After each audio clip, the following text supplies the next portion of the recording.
सावन सोमवार की चौथी कथा।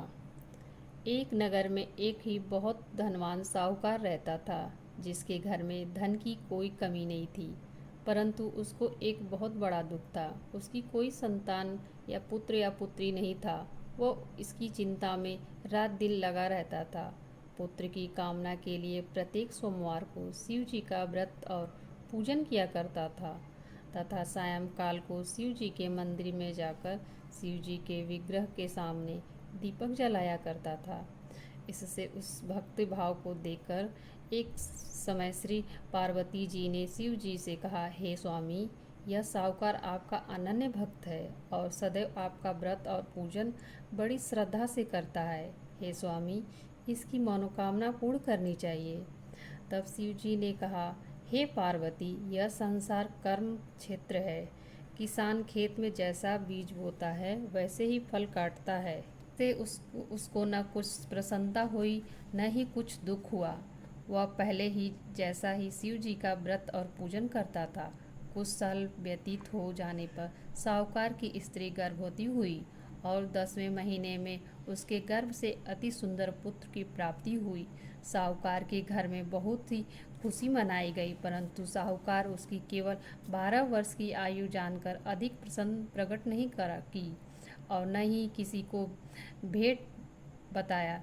जब वह बालक 11 वर्ष का हो गया तो उस बालक की माता ने उसके पिता से कहा, उसका विवाह आदि करने के लिए कहा तो वह साहूकार कहा कि अभी मैं इसकी विवाह नहीं कर सकता, अपने पुत्र को काशी पढ़ने के लिए भेजूंगा। फिर साहूकार ने अपने साले अर्थात बालक के मामा को बुलाकर उसको बहुत सा धन देकर कहा, तुम इस बालक को काशी पढ़ने के लिए ले जाओ और रास्ते में जिस स्थान पर भी जाओ यज्ञ तथा ब्राह्मणों को भोजन कराते जाओ। वह दोनों मामा और भांजे भोजन यज्ञ कराते कराते जा रहे थे। रास्ते में एक शहर पड़ा। उस शहर में राजा की कन्या का विवाह था और दूसरे राजा का लड़का जो जो विवाह करने के लिए बारात लेकर आया वह एक आंख से काना था। उसके पिता को इस बात की बड़ी चिंता थी कि कहीं वर को देखकर कन्या के माता पिता विवाह में किसी प्रकार की अड़चन ना करें। इस बात को छुपाने के लिए एक चाल सोची। साहूकार के पुत्र को देखकर उसके मन में विचार आया। उसने सोचा, क्यों न इसी लड़के को दूल्हा बनाकर राजकुमारी से विवाह करा दूं। विवाह के बाद इसको धन देकर विदा कर दूंगा और राजकुमारी को अपने नगर ले जाऊंगा। लड़के को दूल्हे के वस्त्र पहनाकर राजकुमारी से विवाह करा दिया गया।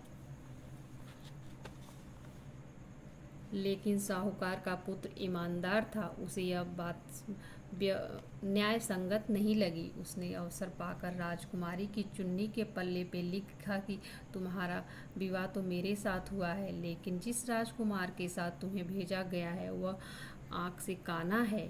मैं तो काशी पढ़ने जा रहा था। जब राजकुमारी ने चुन्नी पर लिखी बात पढ़ी तो उसने अपने माता पिता को यह बात बताई। राजा ने अपनी पुत्री को विदा नहीं किया, जिससे बारात वापस चली गई।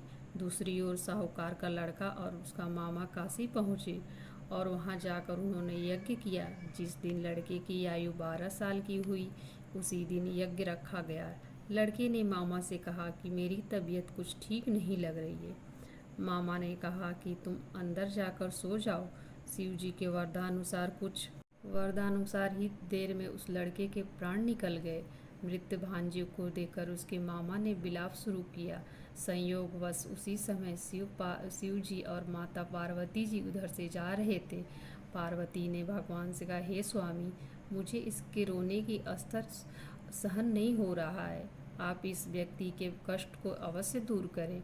जब शिव जी ने मृत बालक के समीप गए तो वह बोले कि यह उसी साहूकार का पुत्र है जिसे मैंने 12 वर्ष की आयु पूरी हो चुकी है। लेकिन मातृभाव से विभोर माता पार्वती जी ने कहा कि हे स्वामी, आप इस बालक को और आयु देने की कृपा करें, अन्यथा इसके वियोग में माता पिता भी तड़प तड़प कर मर जाएंगे। माता पार्वती के आग्रह पर भगवान शिव ने उस लड़के को जीवित होने का वरदान दिया। शिव जी की कृपा से वह लड़का जीवित हो गया। शिक्षा समाप्त करके लड़का मामा के साथ अपने नगर की ओर चल दिया। दोनों जाते हुए उसी नगर में पहुँचे जहाँ उसका विवाह हुआ था। उस नगर में भी उन्होंने यज्ञ का आयोजन किया। उस लड़के के ससुर ने उसे पहचान लिया और महल में ले जाकर उसकी खातिरदारी की और अपनी पुत्री को विदा किया। इधर साहूकार और उसकी पत्नी भूखे प्यासे रहकर बेटे की प्रतीक्षा कर रहे थे। उन्होंने प्रण रखा था कि यदि उन्हें अपने बेटे की मृत्यु का समाचार मिला तो वह भी प्राण त्याग देंगे, परंतु अपने बेटे को जीवित होने की समाचार पाकर वह बहुत प्रसन्न हुए। उसी रात भगवान शिव ने व्यापारी के स्वप्न में आकर कहा, हे श्रेष्ठी, मैं तेरे सोमवार के व्रत करने और कथा सुनने से प्रसन्न हो गया।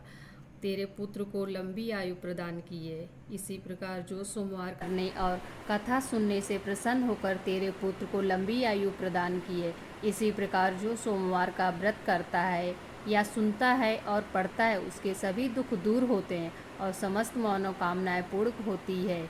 हर हर महादेव।